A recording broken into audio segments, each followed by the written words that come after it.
You've got someone on your team right now who's working twice as hard as everyone else, not on the project, not on the deliverables, on pretending. Pretending the open plan office doesn't overwhelm them. Pretending the Monday stand-up makes sense when their brain needs to read information, not hear it. Pretending your feedback makes sense when they left the room with zero idea on what you wanted them to change. They haven't told you. They're not going to tell you. And every day you lead them with the same playbook that you use for everyone else, you lose a little more of what makes them your most valuable contributor.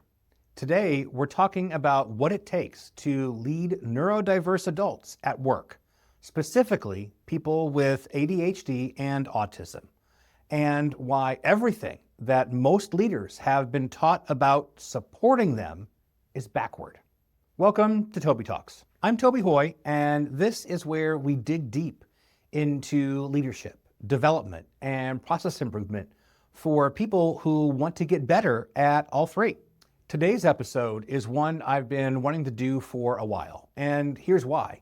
The more I work with leaders and teams, the more I see the same pattern repeating. A manager or leader comes to me and says something like, I've got this person who does incredible work, but they're inconsistent, or they're hard to read, or they don't engage in team settings the way I'd expect. And then when we start pulling on the thread, the issue isn't the person.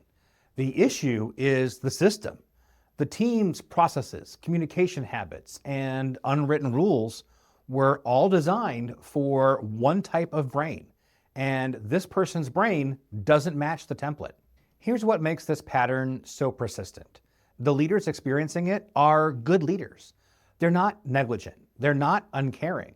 They want to help, but the tools that they've been given, the accommodation request form, the HR consultation, or the open door policy, they're all designed to treat the symptom and leave the cause untouched. And so the same pattern repeats across teams, companies, and industries, year after year, with talented people burning out in systems that were not built for them, while their leaders wonder what went wrong. Here's what we're going to cover in this episode. First, we're going to walk through why the standard approach to supporting neurodiverse employees, the accommodation model, absolutely fails most of the time. Secondly, we'll get specific about both ADHD and autism in the workplace, what they look like in adults, what leaders misread, and what to do instead. Thirdly, we'll talk about how to lead someone whose brain works differently from yours without waiting for them to come to you with a diagnosis and a formal request. And finally, we'll cover practical changes that you can make today to build a team environment where different cognitive styles don't need to hide. If you lead people, then this episode applies to you, even if no one on your team has disclosed a diagnosis, especially if nobody on your team has disclosed a diagnosis. Because the gap between what most leaders believe about neurodiversity and what the research shows is enormous. And the cost of that gap is measured in lost talent, preventable burnout, and unrealized potential sitting right there, 3 desks away from you.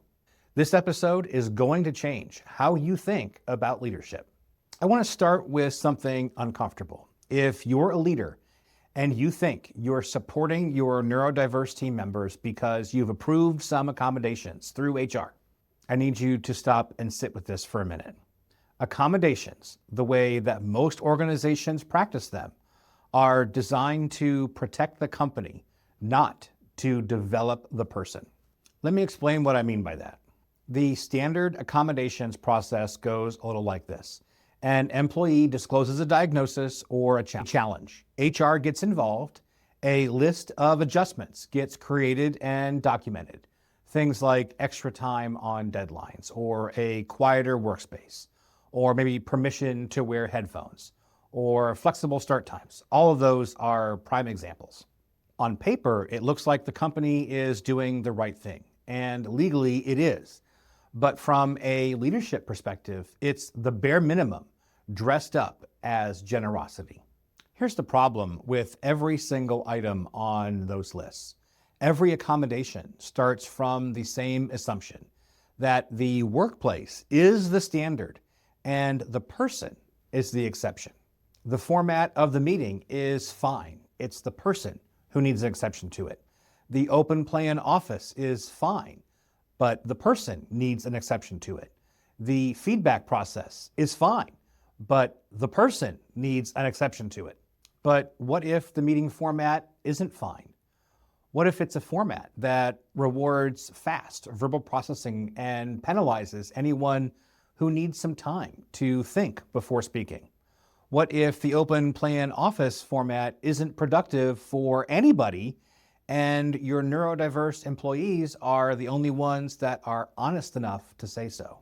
What if the feedback process loses half the room because it's all verbal and never followed up on in writing? I think about this a lot in terms of process design because, well, process is my wheelhouse. When a process fails for one person, I want to understand why. When a process fails for 15 to 20% of the people who use it, I stop asking, what's wrong with the people? And start asking, what's wrong with the process? And neurodiversity isn't rare. Conservative estimates say that 1 in 5 adults process information in ways the standard workplace wasn't built for. 1 in 5. On a team of 10, you've got 2 people operating in a system that is actively working against them. So the question isn't what accommodations does this person need? The better question is what's wrong with the process? I've talked to leaders who've approved dozens of accommodations over their careers. And I ask them the same thing every single time. After you approve the accommodation, did you change anything about how the team operates? And the answer, almost without exception, is no. The team keeps doing things the same way. The one person with the accommodation gets a workaround. And the workaround sends a clear, unmistakable message that you're the one who's different. We're fine, you're the exception. I worked with a team once where an autistic team member requested and received permission to skip the optional social events without it being noted in their performance review. And that sounds perfectly reasonable, doesn't it? The accommodation was approved. The box was checked. Done. But here's what nobody addressed. The team's culture informally rewarded attendance at those types of events. The people who showed up got mentioned in shoutouts. They got tapped for special projects. And they built relationships that drove career advancement. The accommodation said you don't have to attend, but the culture said if you don't attend, you're invisible. The accommodation protected the person from a formal penalty, but it didn't protect them from the informal cost of not conforming. The system stayed exactly the same. The person got a pass to sit outside of it. And sitting outside of the system isn't inclusion, it's exclusion with paperwork. Let me ask you something, and I want you to stop and think about this. If you were the person receiving the accommodation, how long before the workaround starts feeling like a label? How long before I get extra time on deadlines start sounding inside your own head like I'm slower than everyone else? Because the accommodation didn't change the standard. It confirmed it. And you are now officially on the outside of it. This is one of the reasons why masking is so pervasive. Masking, for anyone who's unfamiliar, is the process by which neurodiverse adults suppress their natural cognitive and behavioral patterns to appear neurotypical in professional settings. They force eye contact when it feels unnatural. They sit still in meetings when their bodies need movement. They pretend to follow verbal instructions, which they'll need to reread later. They laugh at the right times. They nod along at the right times and perform normal all day long. And that performance is exhausting, not metaphorically, physiologically exhausting. Masking depletes the same cognitive resources that are needed for the actual work. It creates chronic stress and drives anxiety, and it explains something that leaders see all the time but misinterpret. The high-performing neurodiverse employee who burns out or disengages after a period of strong output. They didn't burn out from the work. They burned out from performing normalcy on top of the work. That's 2 full-time jobs, one of them invisible. I want to take a minute and stop and be specific about what masking looks like day to day, because if you've never experienced it, you might underestimate its weight. Masking isn't one big performance. It's 1,000 micro adjustments happening every hour, hour after hour, day after day. It's the ADHD team member who set 5 silent alarms on their phone so they wouldn't lose track of time and miss your 2 p.m. meeting again. It's the autistic team member who practiced their casual greeting in the car before walking into the office, because the last time they walked in without saying hello or good morning to everyone, someone told them that they seemed cold. It's the person who wrote 3 different versions of the same 1-paragraph Slack message, trying to hit the right tone, because the last time they sent a message without enough pleasantries and platitudes, someone read it as aggressive. Every one of those micro adjustments draws from the same cognitive budget that the person needs to do their actual work. And here's the absolute cruelest part. The better someone is at masking, the less you see the effort. The person on your team who seems fine is often the person working hardest to appear fine. They were masking, and then they ran out of capacity to keep masking. That crash was always coming. You just didn't see it because you weren't looking at the right indicators. If you take one thing from this first segment, let it be this. Stop asking, what accommodation does this person need? And start asking, what's wrong with the system requiring so many people to pretend? The first question puts the burden on the individual. The second question puts the burden where it belongs, on the process. Here's the hard truth, and I'm going to state it plainly. Your open door policy and flexible deadlines aren't support. They're Band-Aids slapped onto a system that was built exclusively for neurotypical brains. And they put the full burden of adaptation on the people who already spend half their energy masking just to survive in your environment. If you want to lead neurodiverse adults well, you need to stop patching the person and start fixing the system. Let me give you a frame of reference for the rest of the episode. When you break it down, there are 2 approaches to neurodiversity at work. The accommodation approach, which says the system is the default and the individual is the exception, so you make adjustments for the exception. The design approach says the system was built for one cognitive template, so redesign the system so it works for multiple templates by default without anyone needing to raise their hand or explain why they're different. Everything we're going to talk about for the rest of the episode comes from the design approach. Not because accommodations are bad in every case, but because they're insufficient. They're the floor, not the ceiling. And too many leaders treat them as the ceiling. So let's get specific about both of these things. And we'll start with ADHD. And I do want to clear something up right at the top, because most leaders have the wrong picture in their heads when they hear those 4 letters. ADHD in adults doesn't look like the TV or movie version of the kid who won't sit still. It doesn't look like the stereotype of someone bouncing off the walls, unable to focus on anything. In professional settings, adult ADHD looks like your highest potential team member who turns in exceptional strategy work, but 3 days late. It looks like the person who dominates a client presentation with energy and insight that nobody else in the room brings, and then disappears for a week and seems to be doing nothing. It looks like the colleague who sends you a brilliant analysis at 11:30 at night because their brain finally switched on after a full day of fighting to focus on tasks that their brain found unstimulating. Let me say this clearly. The name itself is misleading. Attention Deficit Hyperactivity Disorder. The key word there being deficit, as if these brains don't have enough attention. The opposite is closer to the truth.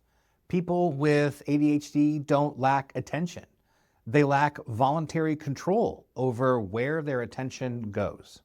Their brains are interest-driven, not importance-driven.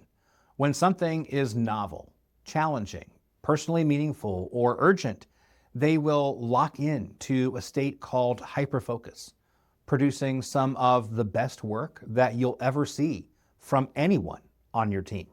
But when something is routine, abstract, or low stimulation, their brain deprioritizes it, not because they don't care, not because they're lazy, but because the neurological systems that govern task initiation, things like time estimation and priority sequencing, work differently in their brains. This distinction matters for you as a leader because it changes what you do about it. If you believe the issue is willpower, you offer motivation. Things like, come on, you've got this, or let's set some reminders. Versus if you understand the issue is neurological, you redesign the environment. It's a completely different response that delivers completely different results. The standard productivity advice that most leaders default to, things like break it into smaller steps, or make a to-do list, or set calendar reminders, completely misses the target for people with ADHD. And that's not because these are bad ideas. They work fine in neurotypical brains. They fall apart for ADHD brains because they assume that the person's executive function system works the way yours does, and it doesn't. If you've never heard the term executive function before, it's the set of cognitive skills that govern planning, organizing, initiating tasks, managing time, and holding information in working memory. In neurotypical brains, these systems operate relatively automatically. You see a task, estimate how long it'll take, and plan your approach, and then start it. For someone with ADHD, every one of those steps requires conscious effort, burns energy, and competes with a brain that is constantly scanning for more stimulating input. The to-do list doesn't fail because they forgot to make one. It fails because looking at a list of low stimulation tasks doesn't trigger the initiation signal that their brain requires. And here's the part that people don't talk about enough: the emotional cost. When you struggle with executive function, you know you're struggling. You know the report is due. You know that you should start it. You want to start it. And you sit at your desk for 2 hours, brain simply refusing to engage and hating yourself the entire time. You're not lazy. You're not choosing to avoid the work. Your initiation system isn't firing the way it needs to, and no amount of willpower will change the neurochemistry. What changes are the environment, the structure, and a leader who understands the difference between a motivation problem and a design problem. I've seen leaders handle this one of two ways. The first way is they see a struggling team member, assume that effort is the issue, and respond with pressure. Things like, I need you to prioritize this. It was due yesterday. And then that pressure adds stress. The stress further impairs executive function, and the person spirals. Versus the second way, they see a struggling team member, recognize the pattern, and respond with structure. Things like, let's break this into 3 pieces. Send me the first piece by Thursday. We'll review it together and then decide on the next steps. The structure provides the external scaffolding that the brain needs. The stress drops and the work gets done. And all of that was the same person, the same project, and the same deadline, but different leadership and a different outcome. So what do? Research shows that there are 3 things that work relatively consistently, and I want to walk you through each one. The first is to externalize the executive function. This is the single biggest shift that you need to make. Stop expecting your ADHD team member to hold priorities, sequences, and deadlines in their head, and start making those things visible and physical. Things like a shared Kanban board with task status color-coded, or a daily 10-minute sync where you verbally confirm what's happening today. Not what happened yesterday, not what's planned for next week, but today. Or a shared document where priorities are ranked and updated in real time. You're not micromanaging here. You're providing external scaffolding for a brain that doesn't generate internal scaffolding the same way that yours does. And that difference matters. Think of it like this. If someone has poor eyesight, you don't tell them to squint harder. You give them glasses. Externalizing executive function is giving someone cognitive glasses. It puts the structure where they need it, outside of their head, visible, tangible, and shared. Second thing is to compress the timeline. Now, I know this sounds backwards. You're thinking that if someone struggles with deadlines, to just give them some more time. That sounds right, but it's wrong. For ADHD brains, longer deadlines create worse outcomes. A 2-week deadline sits in the abstract zone for 13 days. It doesn't feel real. It doesn't trigger urgency. Then on day 14, a panic response kicks in, and they produce the work in a frantic burst, costing them sleep, quality, and mental health. And then you, the leader, see the late stage scramble and think the problem is time management. It's not. The problem is the deadline was too far away for it to feel real until it wasn't.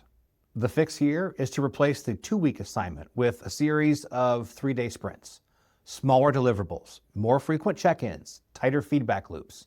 Urgency stays active, but without the crash. Output quality goes up, and energy stays consistent, and the person stops white-knuckling their way through cycles of avoidance and panic. I want to add a little something here about how to have this conversation with a team member, because I know what you're thinking. If I shorten their deadline, won't they feel micromanaged? And the answer is not if you frame it correctly. You're not shortening the deadline because you don't trust them. You're restructuring the workflow because smaller iterations produce better results. Frame it as a process improvement, not a performance intervention. Things like, I want to try something different with this project. Instead of 1 deliverable in 2 weeks, let's break it into 3 checkpoints. I want to see your thinking as you go so that I can offer input earlier, not a correction later.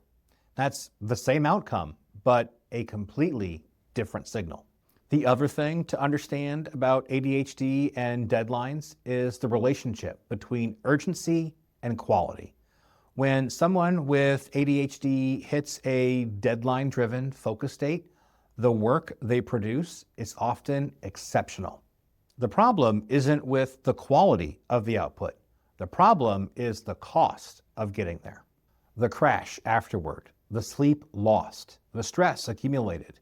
These are unsustainable.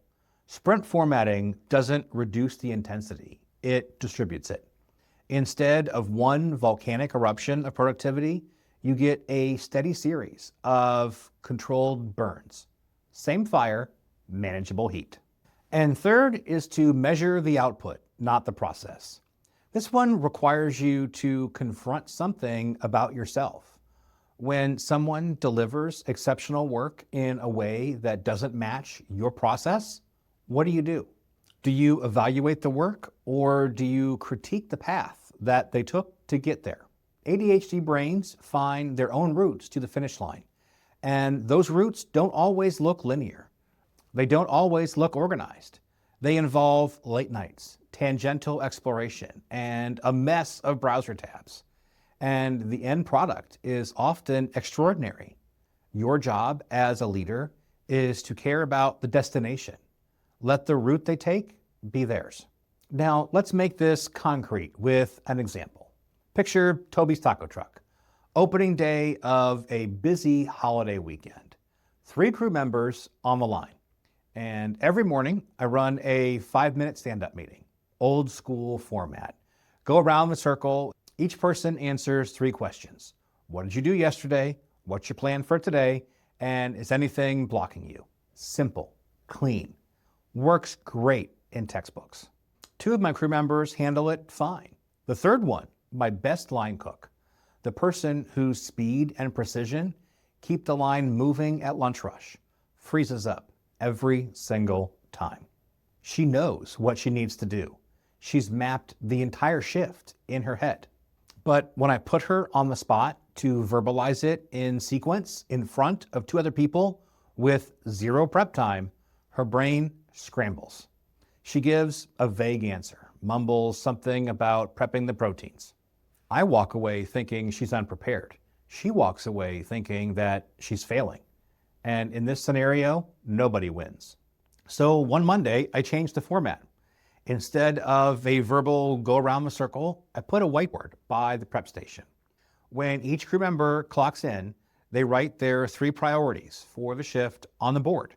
And then we review the board together for 2 minutes.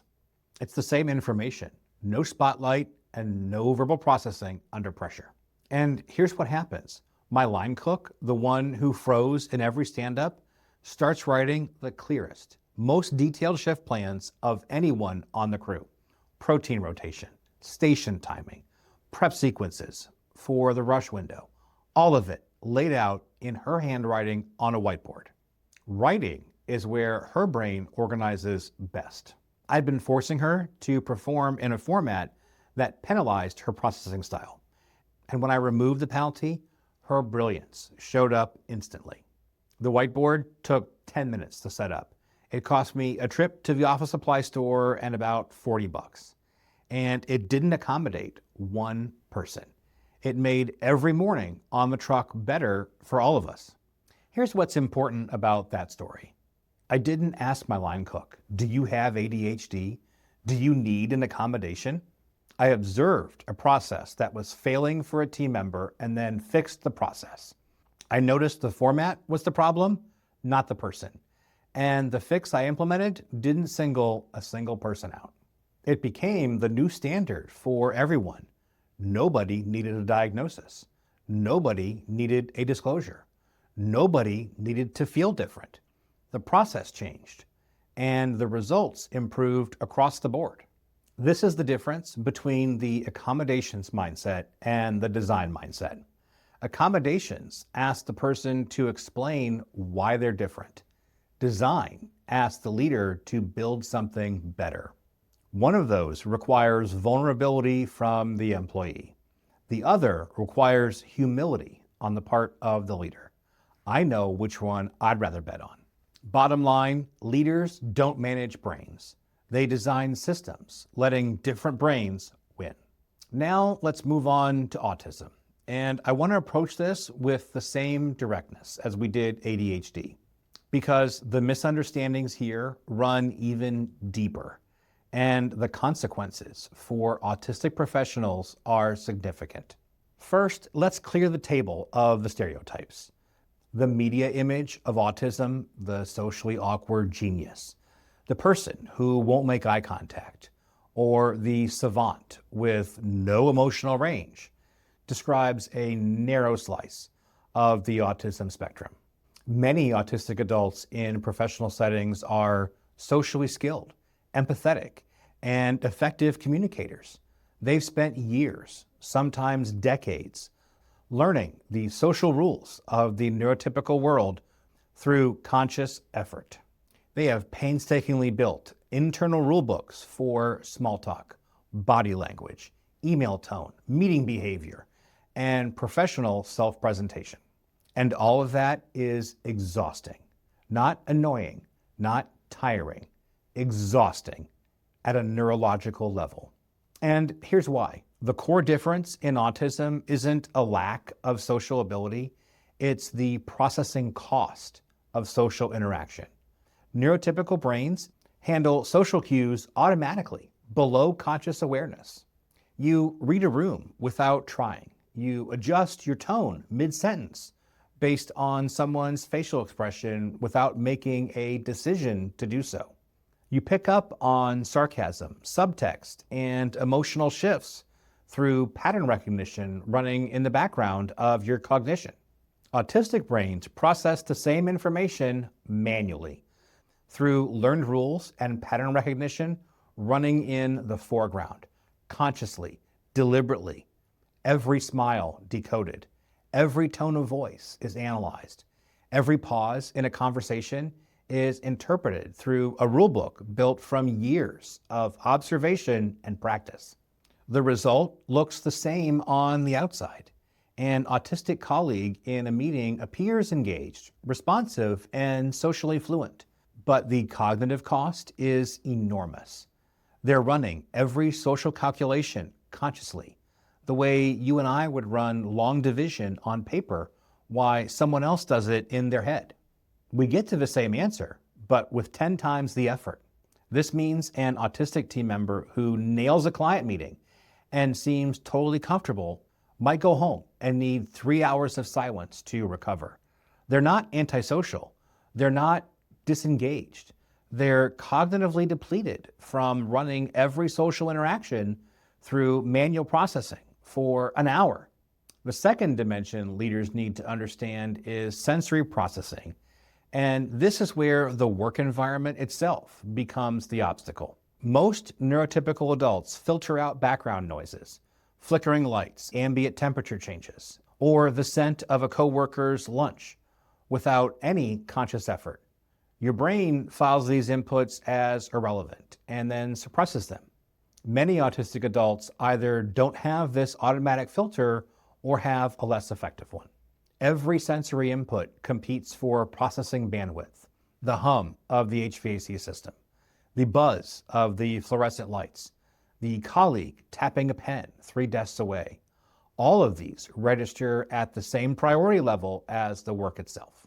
An open plan office with overhead fluorescents, a chatty team, or the double volume commercials interrupting the background music on the radio station every 19 minutes, and an HVAC system cycling on and off every 12 minutes is, for some autistic professionals, the equivalent of trying to write a report while someone plays drums in the next room. This is not a preference issue. It's a bandwidth issue. The sensory load eats into the same cognitive resource needed for the actual work. And the tricky part for leaders is this. The sensory experience is invisible to you. You walk into the same office and your brain automatically filters out the fluorescent hum, the keyboard clatter, and the ambient conversation. Your team member walks into the same office and their brain treats all of those inputs as foreground information that requires active processing. You're working in the same room, but experiencing fundamentally different environments. And the gap between your experience and theirs is the gap that you need to close with design.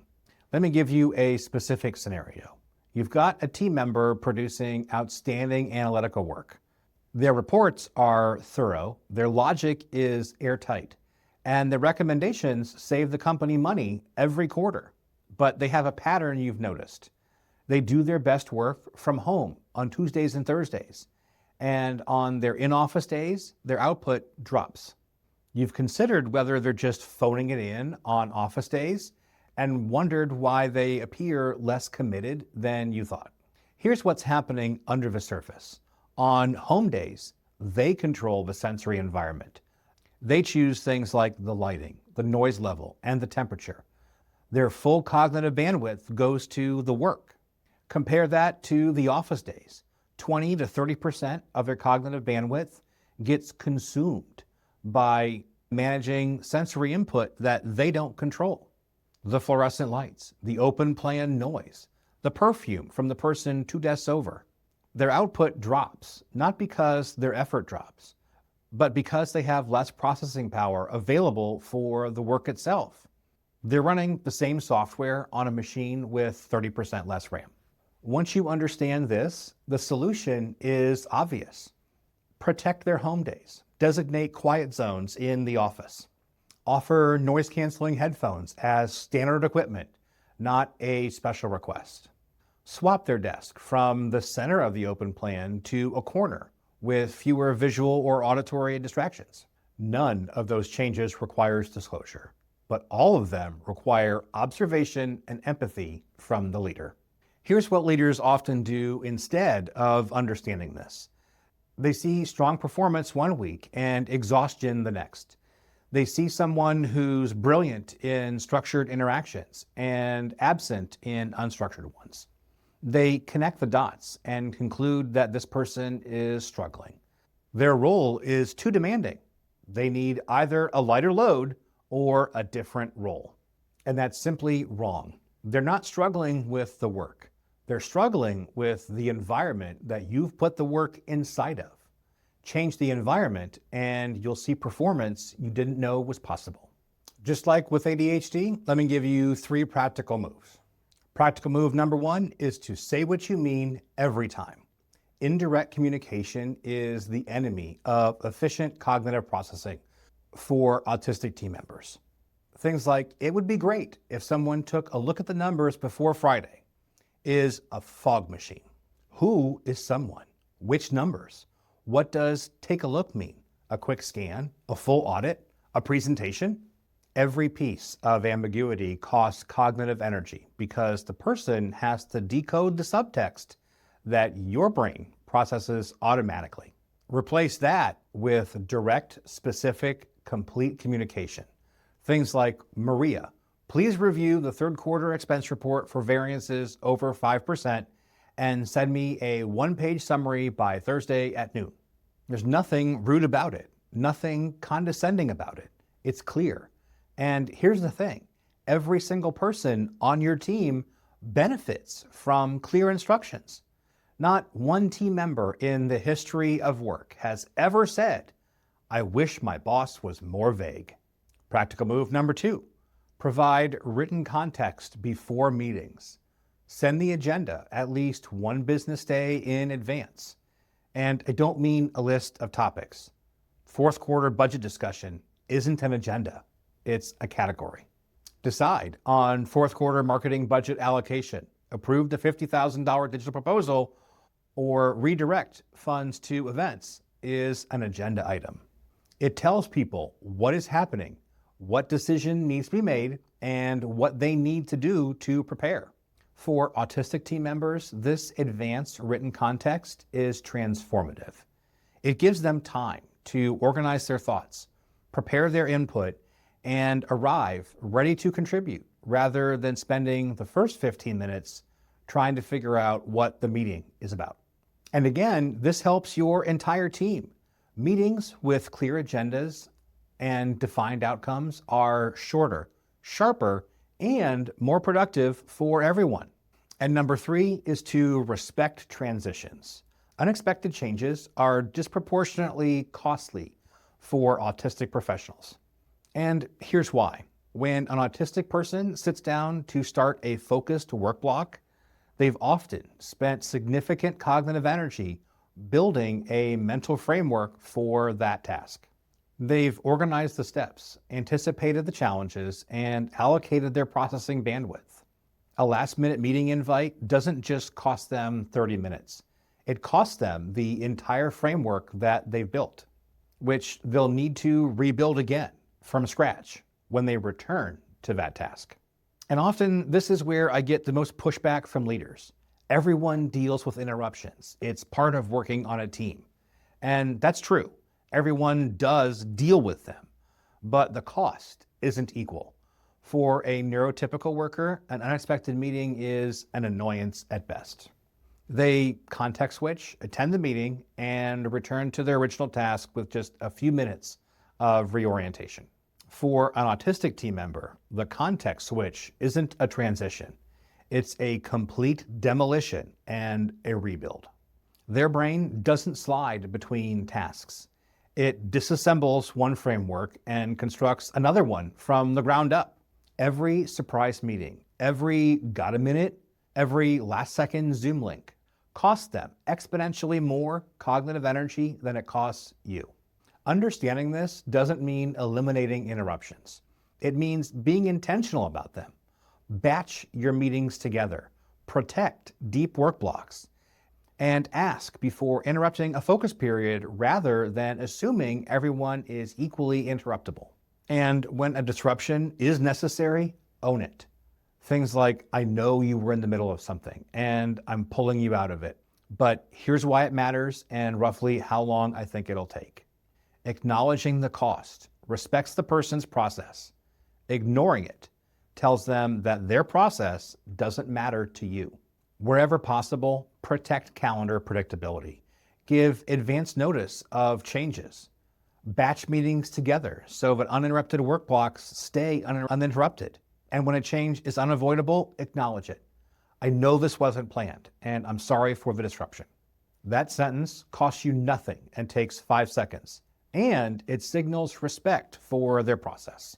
Now, I want to connect both ADHD and autism through something that leaders rarely see, and that's masking, because masking is the common thread running through both, and it's the single biggest threat to your neurodiverse team members' longevity.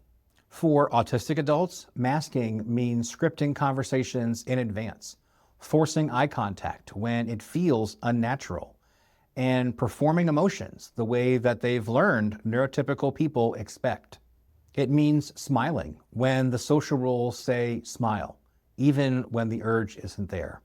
It means suppressing the need to stim, to move, to look away, to process silently, because all of those natural behaviors have either been punished or pathologized since childhood. For adults with ADHD, masking means sitting still when every nerve needs movement.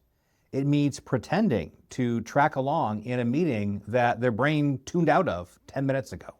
It means holding the chaos of their process behind a curated exterior of organization. It means arriving at 8:59 in the morning with a coffee and a calm face after a morning that involved 3 lost items and a forgotten lunch and a meltdown in the car that they'll never tell you about. Masking works for a while, and then it breaks. And when it breaks, it doesn't break gracefully. It breaks as burnout, anxiety, depression, or sudden disengagement that blindsides the leader who thought everything was fine. I had no idea they were struggling, you'll say, and you'll mean it, because masking is invisible by design. That's the whole point. I want to give you the warning signs because by the time the masking breaks down, you've already lost. The early indicators are subtle. A team member who used to volunteer for extra projects starts to decline them, not because they're less committed, but because they're rationing their energy. Someone who used to stay for after-work social events stops attending, not because they don't value the team, but because the social performance required to attend those events takes energy, and they'll need that energy for the next workday. Someone's sick days increase, not because they're physically ill, but because they need recovery days from the sustained effort of performing normalcy in a neurotypical environment. None of those things are character flaws. They're cognitive strategies. The person is triaging their finite cognitive resources, cutting non-essential expenditures to preserve enough capacity for the actual work. And if you see these patterns and respond with well, they're not as engaged as they used to be, instead of something about the environment is costing this person more than it should, you'll lose them. Not to a competitor, but to exhaustion. The alternative is straightforward. Build an environment where the performance pressure is on the work, not on the person's behavior around the work, where someone is evaluated by the quality of their output, not by how they hold their face during a meeting, where different ways of processing, communicating, and working are treated as features of a diverse team, not problems to be smoothed over. If you want to lead neurodiverse adults well, you need to make your team a place where masking is unnecessary, where someone doesn't have to perform normalcy to be valued, where the work speaks louder than the behaviors surrounding the work. To sum this all up in a single sentence, inclusion isn't a policy. It's the absence of pressure to pretend. So let's wrap this up with talking about leading without a diagnosis that's on the table. And this is often the place where most leaders get stuck.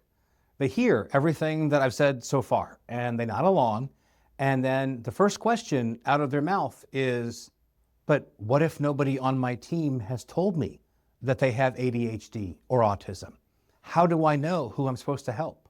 My answer almost every time is, it doesn't matter, and here's why. The majority of neurodiverse adults in the workforce don't disclose. The research on this is detailed and consistent across multiple countries and industries. People don't share their diagnoses at work because the professional risks outweigh the potential benefits. They've seen colleagues treated differently after disclosing. They've watched peers get passed over for promotions after the words ADHD or autism entered their personnel file. They've internalized the message, reinforced by every accommodation they've ever received, telling them that different means less. And here's the other piece that people forget. Many neurodiverse adults don't have a diagnosis at all. ADHD in women has been systematically undiagnosed for decades. Autism in adults who learn to mask effectively as children often goes undiagnosed, well into their 30s or 40s if it's ever diagnosed at all. The person on your team showing every pattern I've described in this episode might not have a word for it yet. They know something is different. They've always known, but they don't have the label, the paperwork, or the formal accommodation request that you're waiting for. So if you're sitting in your office thinking that nobody on my team has disclosed, so this doesn't apply to me, I need you to rethink that. It applies to you more than you realize. The people who need these changes are not the ones likely to ask for them. Let me paint a picture of what this looks like in practice. You've got a team of 8. You've never had anyone disclose ADHD or autism. You run a well-organized team with regular meetings, clear goals, and a supportive culture. You think you're doing well, but here's what you're not seeing. Your project coordinator, the one who does flawless work, but always seems stressed, she's spending 45 minutes every morning organizing her tasks into a system that neurotypical productivity gurus recommend. And the system doesn't work for her brain, but she doesn't have a word for why. She thinks she's bad at time management, and she's not. She's just using someone else's cognitive tools.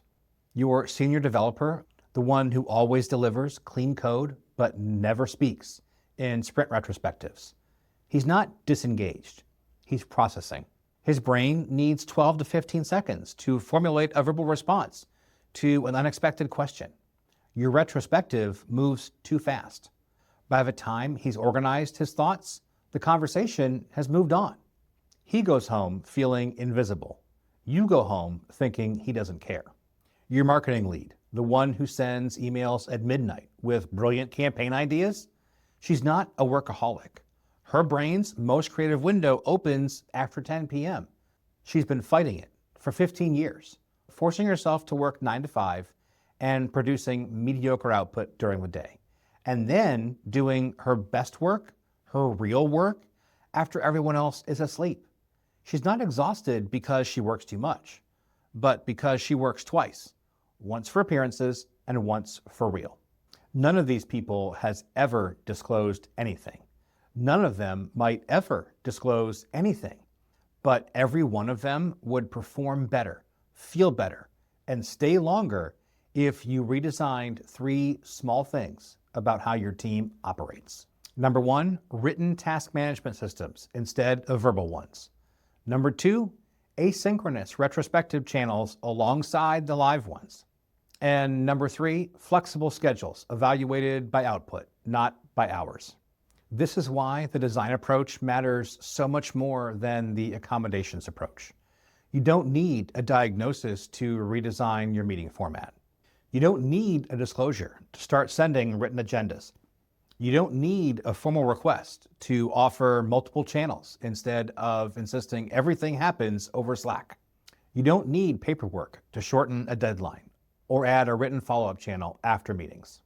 Design for the spectrum and you help everyone on it, disclosed or not, diagnosed or not, neurodiverse or neurotypical, because, and I'll keep saying this until it sticks, every single one of these changes improves the working environment for your entire team. But beyond systems, there's a relational piece here. And this is where leadership, the kind you don't learn from an HR compliance training, comes in. You need to build a team culture where people feel safe being different without having to explain why. This doesn't require a grand gesture or a company-wide initiative. It requires you, the leader, to do a handful of small things consistently over time. Let me give you 4. Number 1 is to stop rewarding sameness. If you praise the team member who speaks up first in every meeting and overlook the one who sends you a detailed analysis by email an hour later, you're rewarding processing speed rather than quality. You're telling your team the insights delivered live in the room are the only ones I value. Everything else is an afterthought. Fix this. Follow-up meetings with a written channel for additional input. A simple message that if you have thoughts that were not voiced in the meeting, reply to this thread by the end of the day, and then credit those contributions the same way that you credit the in-room input. Mention them in your next team update. Reference them in your decisions. Show your team the insights arriving after the meeting matter as much as the ones arriving during it. Number 2, normalize differences in work style. When someone on your team works in a non-traditional pattern, don't frame it as an exception requiring explanation. Sarah does her best work early in the morning, so she starts at 6 and logs off after 3, is a statement of fact, not a concession. Saying it matter-of-factly without attaching it to a diagnosis or a formal accommodation signals something important, that this team values output over optics. The more you normalize variation, the less anyone needs to hide. And hiding is what kills performance, not difference. Here's a question to test whether your team culture is safe for cognitive difference. Would a team member feel comfortable telling you, unprompted, about a non-standard way they'd prefer to work? Not in an accommodation request form. Not in a formal HR meeting, in a regular, one-on-one, casually, the way they'd mention a preference for a standing desk or a different color of pen. If the answer is no, the culture isn't safe enough yet. And the fix starts with how you, the leader, respond to the first person brave enough to say something different. Number 3 is to ask better questions in one-on-ones. Here's a question that most leaders ask in every one-on-one meeting. How's it going? It's well-intentioned. It's also worthless for neurodiverse team members. How's it going is too vague to process meaningfully. The answer is almost always fine or good because the question doesn't provide enough structure for an honest answer. It's the meeting equivalent of how are you at the grocery store? It's a social ritual, not a real inquiry. Try one of these instead. What's one thing about how we run projects making your work harder than it needs to be? Or is there a communication format that works better for you than what we're doing now? Or when you think about your best workday last month, what made it work? What was different about the environment, the tasks, or the schedule? Those questions are specific, they're answerable, and they invite honesty without requiring disclosure. And those answers will teach you more about leading your team members than a year of how's it going conversations. Let me tell you what happens when you start asking these questions consistently. You learn things, useful things. One team member tells you that meetings before 10 a.m. are unproductive for her because her meds don't kick in until mid-morning. They didn't disclose a diagnosis. They simply told you a scheduling fact. Another team member tells you that they do their best thinking on paper, not on screens, and asks if they handwrite their project plans and then take photos of them instead of using the project management tool. They didn't ask for an accommodation. They told you their best process. A third team member tells you that the weekly all-hands meeting drains their entire afternoon because of the social energy that it requires. They didn't say they're autistic. They gave you data about their productivity patterns. None of these conversations required anyone to label themselves. All of them gave you actionable information about how to better lead each person. And all of them happened because you asked a specific question instead of a generic one. This is relational leadership for neurodiverse teams in a nutshell. You don't need a diagnosis. You need curiosity, specific questions, and the willingness to adjust when the answers tell you something isn't working. And number 4 is to check your assumptions about professionalism. Here's a big one. Does your unwritten code define professionalism as maintaining eye contact during conversations, replying to email promptly within the hour, showing enthusiasm in group settings, and keeping your desk tidy? I want you to look at each of those behaviors and ask yourself, is this a job requirement or a neurotypical behavior norm that I've mistaken for one? Eye contact is not a measure of engagement. Email response speed is not a measure of commitment. Enthusiasm in group settings is not a measure of team investment. And desk tidiness is not a measure of competence. Every one of those behaviors is not an outcome. And when you evaluate people by behaviors rather than outcomes, you're not managing performance. You're enforcing conformity. Separate what the role demands from what your culture has normalized. Rewrite your expectations as outcomes, not behaviors. Delivers client reports meeting quality standards by the agreed deadline is an expectation. Maintains a professional appearance and responds promptly to all communications is a dress code for cognition.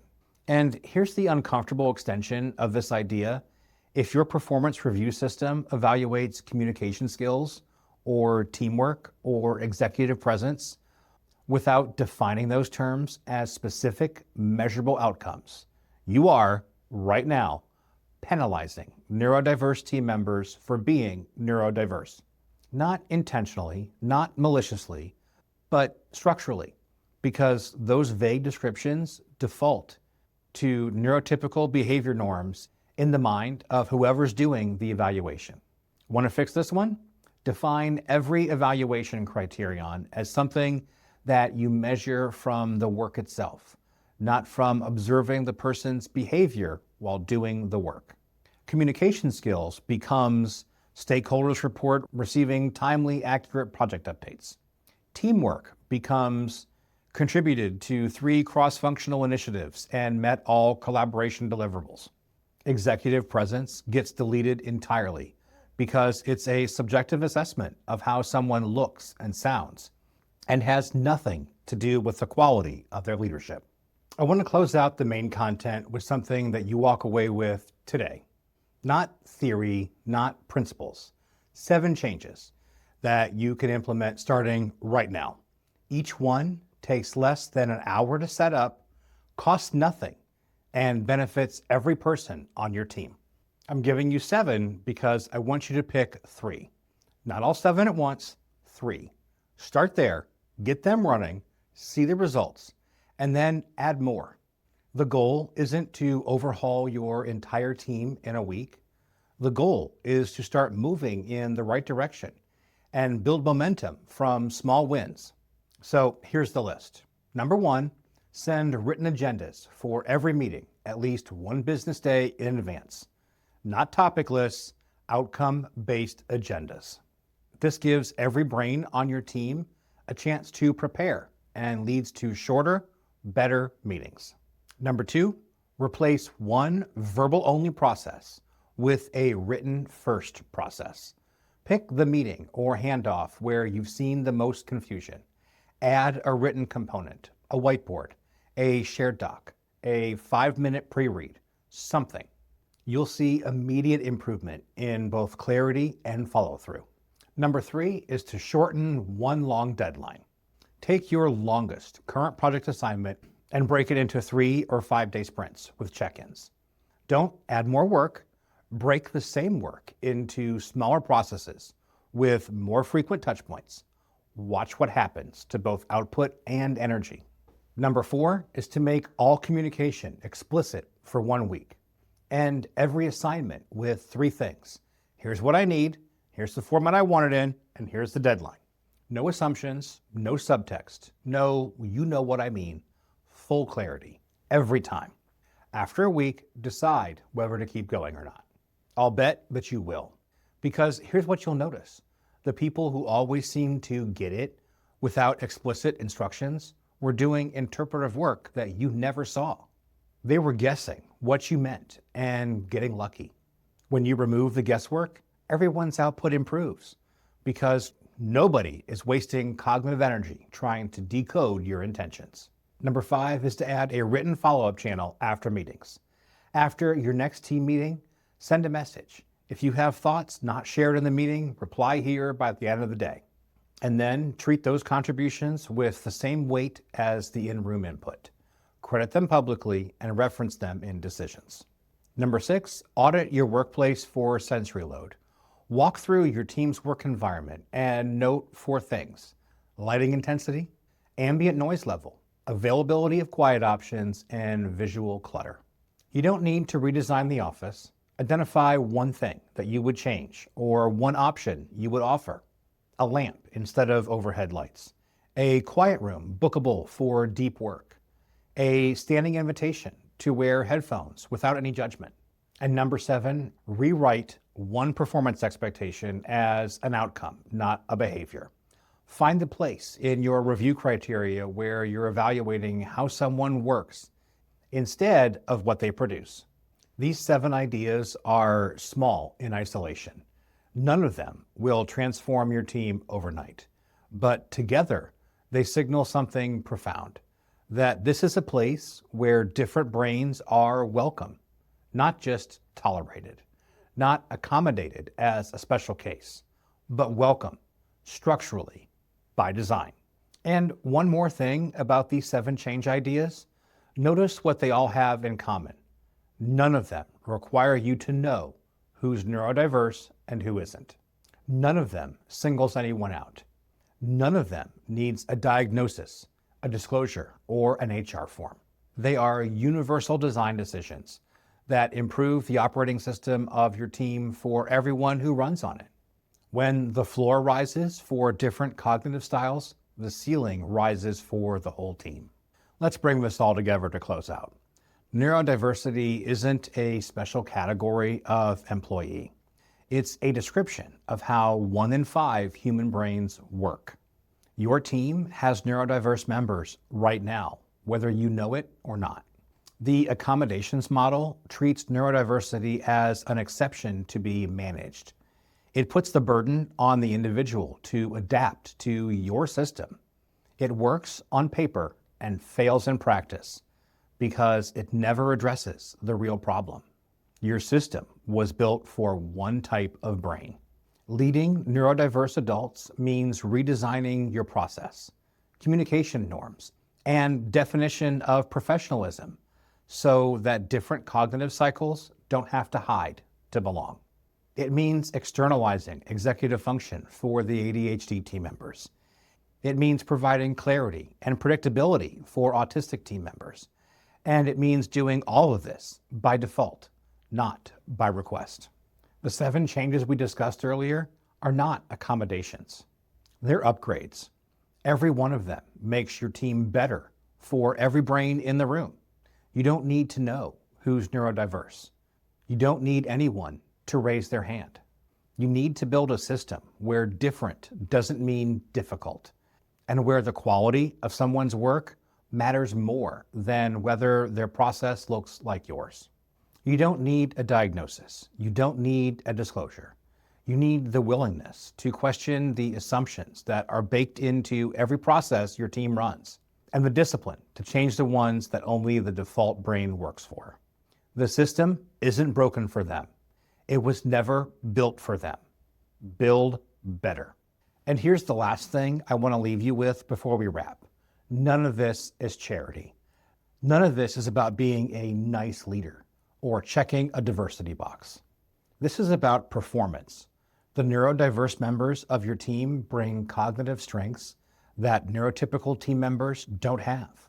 Pattern recognition, systematic thinking, hyper-focused problem solving, deep analytical capability, creative connections between seemingly unrelated ideas. These are all examples of competitive advantages hiding in plain sight on your roster, buried under a system penalizing anyone who doesn't think the way the system was designed to expect. When you design for neurodiversity, you don't lose anything. You gain access to capacity that you've been wasting.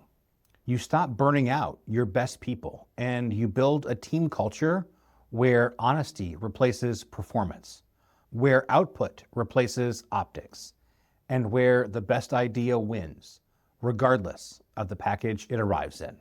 The business case is there. The ethical case is there. The question is whether you're willing to look at your system, admit it was never built for everyone, and do the work to change it. I think you are if you're still listening. So let's go. And with all of that said, if this one hit home, I would love to hear about it. Leave a comment down below. Drop by the blog post at toby-talks.com and let me know what changes you're making. Share this episode with a leader who needs to hear it. And if you are someone who's been masking at work, spending all of your energy performing normalcy while doing exceptional work behind the scenes, I see you, and you deserve better from your leaders. And some of them are starting to get it. I'm Toby Hoy, and this is Toby Talks.